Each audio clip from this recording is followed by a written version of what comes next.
Ashok Leyland BS3 vehicle అండి ఇది. 10 tyre tipper అండి ఇది. ఈ టిప్పర్కి వచ్చేసి 1 మంత్ అవుతుంది క్లచ్ పెట్టేసి, 1.5 మంత్ అవుతుంది.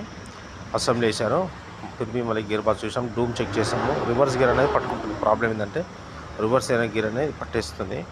మౌంటింగ్ క్రాక్ వచ్చిందని చెక్ చేసాం. మౌంటింగ్ అంతా ఓకే ఉందండి. గేర్ బాక్స్ దింపేసాం. మరి దానికి వచ్చేసి 7 స్పీడ్ 9 E10 గేర్ బాక్స్ అని ఉన్నది. దానికి గేర్ బాక్స్ సైడ్ అయితే ఏం ప్రాబ్లం లేదు. గేర్ బాక్స్ అంతా ఓకే ఉంది.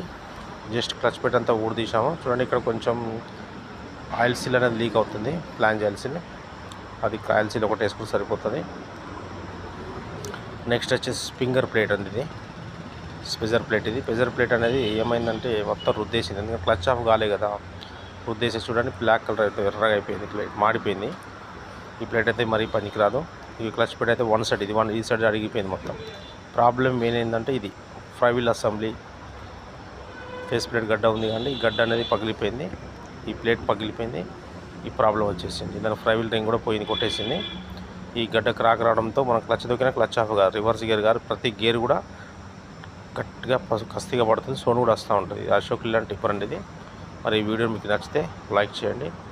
మరి రిపేర్కి పంపించి ఎక్కించే ముందు మీకు మళ్ళీ రివ్యూ వచ్చేసి పెడతానండి.